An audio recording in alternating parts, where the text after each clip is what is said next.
E- Excellent. Hi, good morning, everyone. This is Lisa Shea from the podcast Unstoppable Tales from the Phoenix and Fireweeds. And today we are so blessed to have my intern, Emma, here. She has Hello. agreed to kind of talk a little bit about herself and who she is and how she came to be a Phoenix or Fireweed or whatever you think about that. Um, so welcome. Thank you for being here today, especially in this blizzard. It's Yeah, kind of, thanks for having me. I'm so yeah. excited.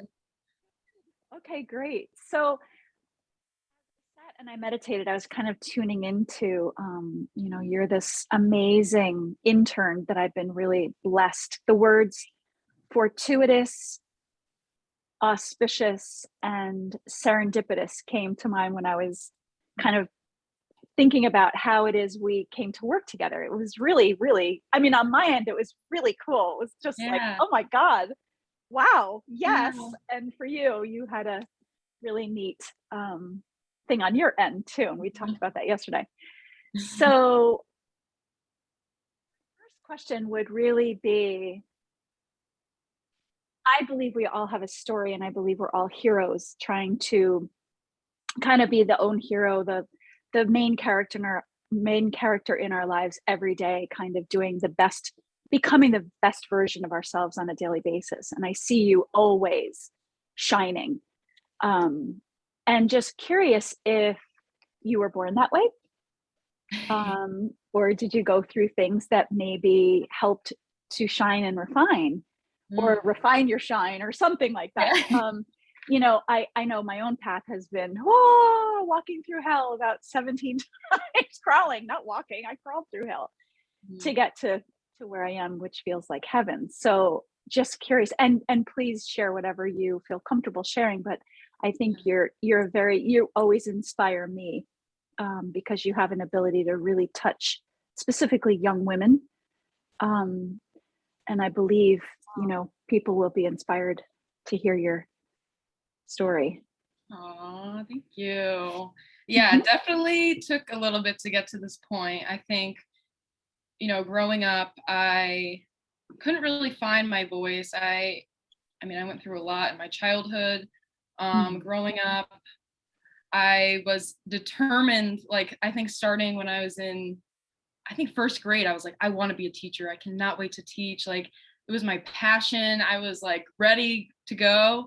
And then it was my freshman year at the University of Hartford. I was doing elementary special ed as my major. And I started taking Understanding Yourself in the World. And it was kind of like a psychology based education course. And I was just so inspired by the theories within psychology.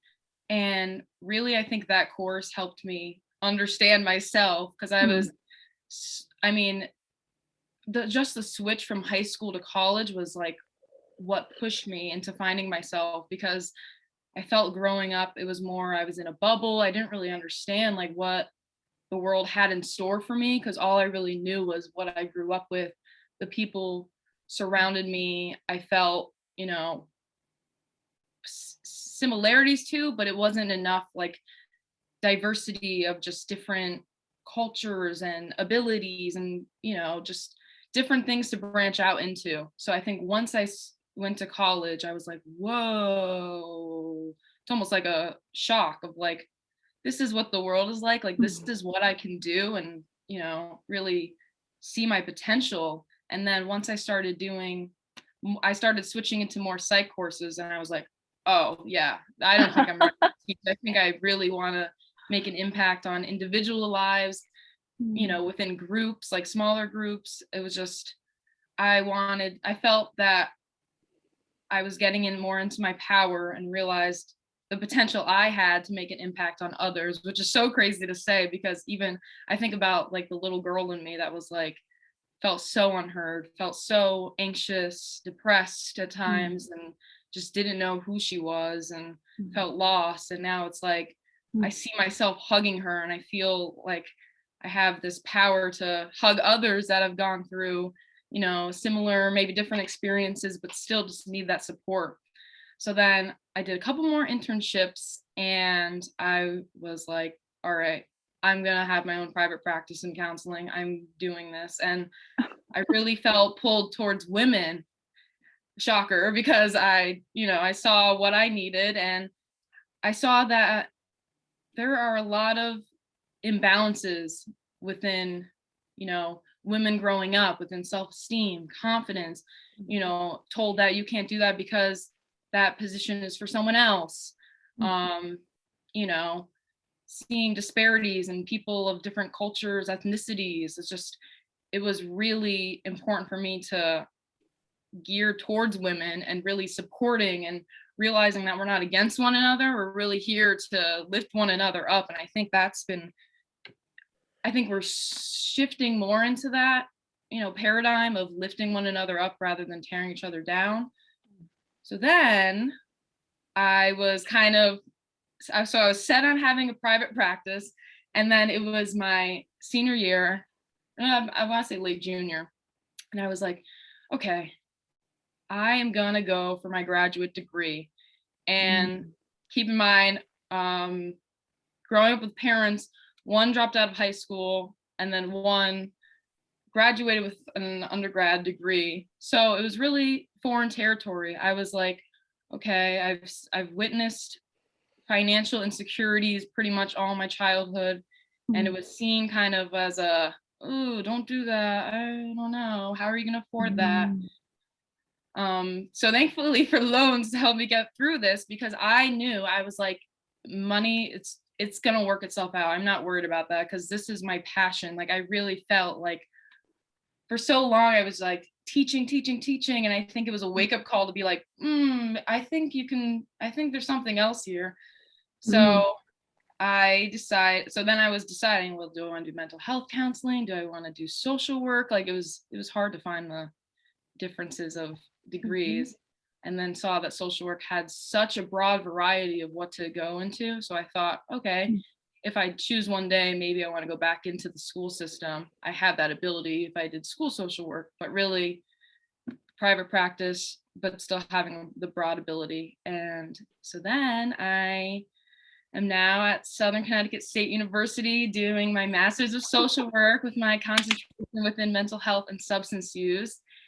And I needed a placement for the year, and I came across Lisa, and I just felt, I don't know, something stuck out to me when I witnessed, I was telling you this yesterday, of seeing your website and what you offer, and just the way because I watched, I think, your intro video on psychology today, and I just felt pulled to you, and I was like, wow, she really works with, people with maybe wounded attachment systems and family dynamics. And I felt really inspired by that. And I felt related, I could relate to that. And so I reached out, and we were on a phone call, I think the day after, and here we are. And it's been amazing ever since. And being here I am like 1,000,000% confident of what I want to do, where I'm supposed to be. I'm in the right place at the right time with the right person. And I could not be more blessed to have crossed paths with you. Wow. Woo. Oh, thank you for all of that. Wow, I'm holding I need to expand and hold all of that. That was really beautiful.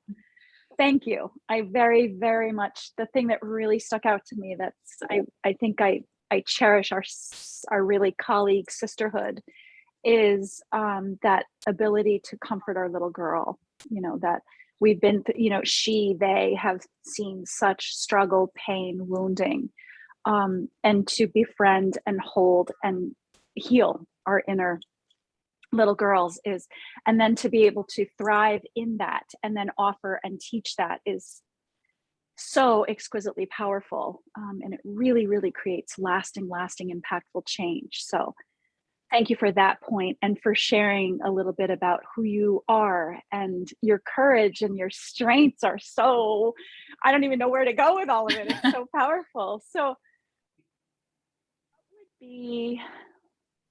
what would be your favorite superpower that you have? I love this question. Favorite superpower? Yeah, because you have many. I think it's so crazy to say this, but to think that it's grown is just this strong intuition. Because I remember even as a kid, I could just sense when people were down, or if they were feeling a certain way that maybe they just needed support. Like I could just feel that. It just was always there. And I guess I never really thought about it too much because I was just like, oh, I'm really compassionate or empathetic and stuff like that. And then once I met you and saw the energy healing work, I was like, whoa, this is actually something that like is a superpower that I have of just Yes. being there. And I think, in the therapeutic field and, supporting people is so amazing to have this gift and, like feeling someone's energy through a screen. Like right now, I feel yours. It's just like, it's very empowering and it feels good.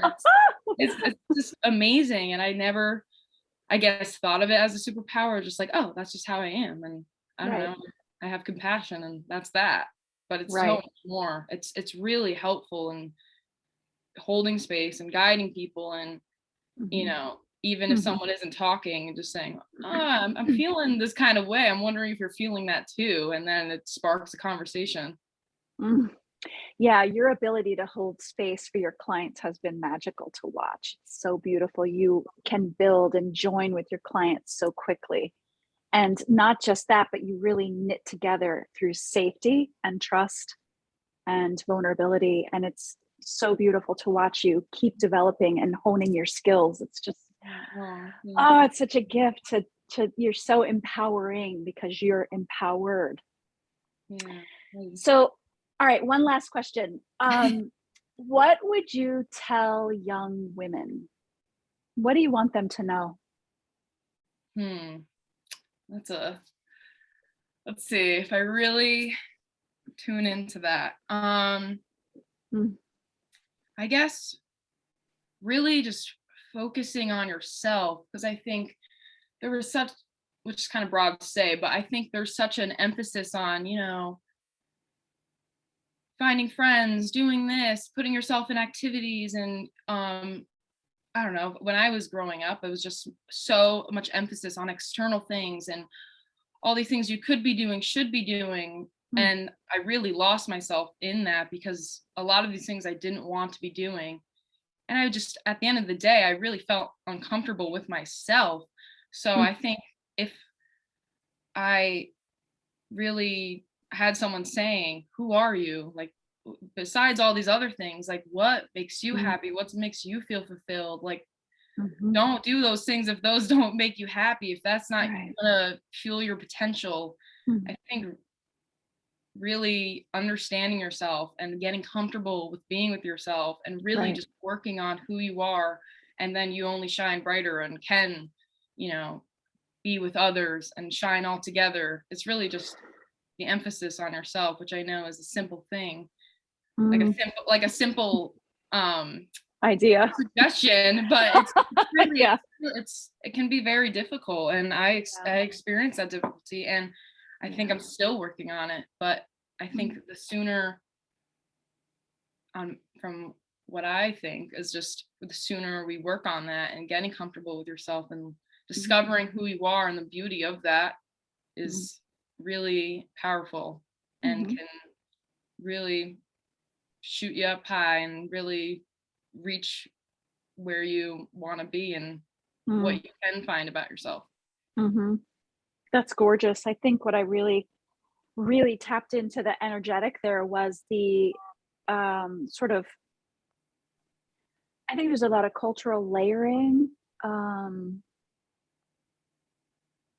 of externalizing so much, a boyfriend or a girlfriend or a relationship or, things outside sports or this, or like you said, activities, this, everything on the external. And really, what I heard you just really beautifully say is, what if we focused actually on who we are internally? Because, and we talked about this yesterday, who we are is just right. Yeah. It's just right. And if we taught self-acceptance and feel how to feel big feelings, how to Mm, go through things, how to yeah. go through and navigate our lives as inherently sovereign beings without needing anything externally, finding the divine. I'm using that, but the divine inside of us, and then our source connection to, we're like scuba, we're self-contained. We've got everything. And yeah, I think you're right. I think the tides are turning on that slowly to, learn who we are from inside out, not outside in. Mm. Does that, I don't know if that makes sense, but is Yeah, that what you were saying? Because I loved yeah, what you said and couldn't agree more. I think that's such an empowering stance or empowering vision, I would say. So, yeah. And the beautiful thing is woo! all from yourself, nothing else. And But then, right. And from the well of ourselves, then we share that yeah, instead of like that sort of like, and we talk about this a lot, that sort of like trying to gather it up from outside and fill ourselves up. And that's just never going to be the way it works. We are really self-sourced. And when we learn how to resource from inside, it's everything. yeah. So anything else any tidbits you want to share? Anything before we end? I guess just really value, really, I think self-reflection, I think is how I kind of want to end this, of just, I think a really important gift and time spent with yourself is really just reflecting on what makes you you, and really, because like I said kind of earlier on, I didn't realize like my potential until I really kind of sat with myself and said, whoa, these are the things I'm doing, like, this is amazing, like let's see where this can go. And I think self-reflection is a really beautiful time just spent with yourself to see how you can grow and love and accept yourself, like you said. Mm. Fabulous, fabulous, fabulous, fabulous. Thank you. Thank you. Thank you. Thank you so much for your time this morning. Oh, thanks for I having can't me. wait to post this. Thank you for all you shared. Quite beautiful. Yeah. Quite And thank you for beautiful. holding space for people to share. Oh, thank you for saying that. So, and it's so funny. I was interviewed by my friend Tammy, and I had an idea when she was interviewing me. So I have an idea for us. I can't wait to talk to you next week about it. Can't wait to hear. Yeah. So, okay, everybody. This was Emma, True Phoenix. Oh. Definitely a fireweed. So thank you for joining us. We'll see you next time. Bye, Bye, everybody. everyone. Bye.